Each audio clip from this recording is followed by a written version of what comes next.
Welcome to Wellness Wednesday. Today we're going to talk about a very important subject that has a huge impact on your health and well-being, and that is the ability to manage your emotions. And there's nothing more impactful than you reacting to a situation and then blood pressure goes up and chemicals flow out that you don't want flowing out, and you just don't feel good after that situation. So being able to manage intelligently your emotions is a big step in reducing the amount of stress and improving the blood flow, eliminating the amount of chemicals that are negatively impacting your body, and reducing also your blood pressure.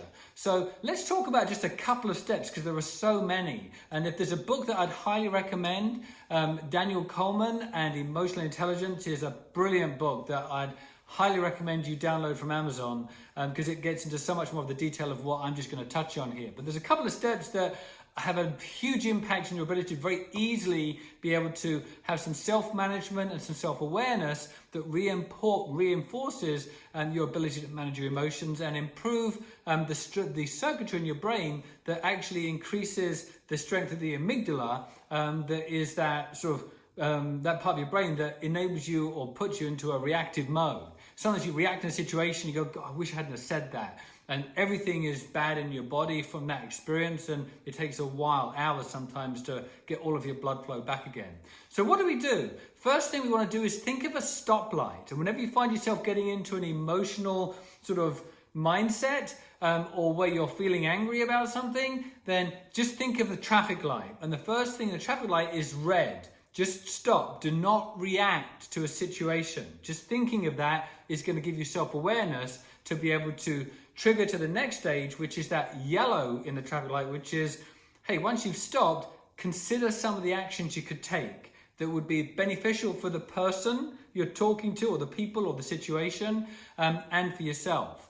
And then the third step is the green, and that is to go with the option that you've considered the best option. So simple step, a simple part of this process is just think of a traffic light instead of just reacting, and increase that gap between sort of impulse and reaction.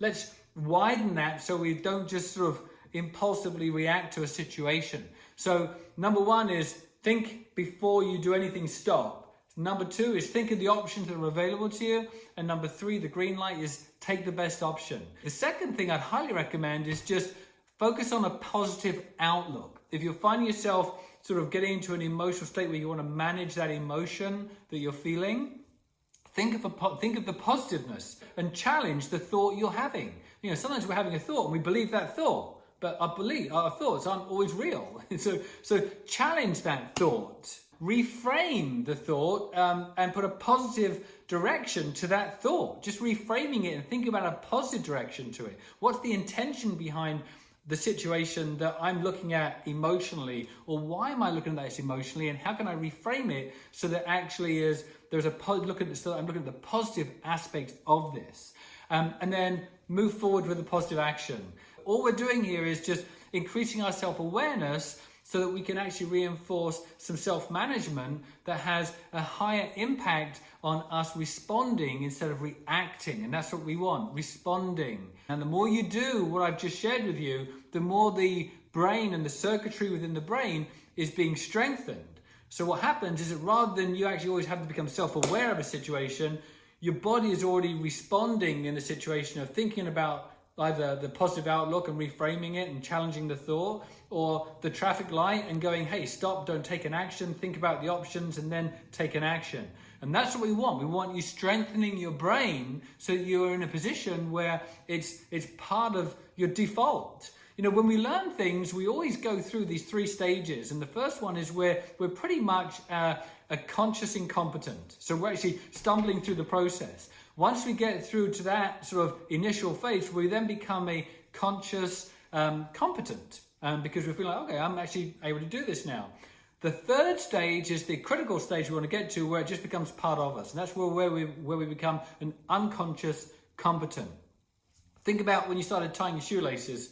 Think about when you rode your bike. You all went through those three stages. And when it comes to managing emotions and some of the sort of elements that I've just talked about, think about reinforcing this in practice and over time, and it will actually reinforce in your DNA so that you become an unconscious competent. Welcome to the world of health and well-being.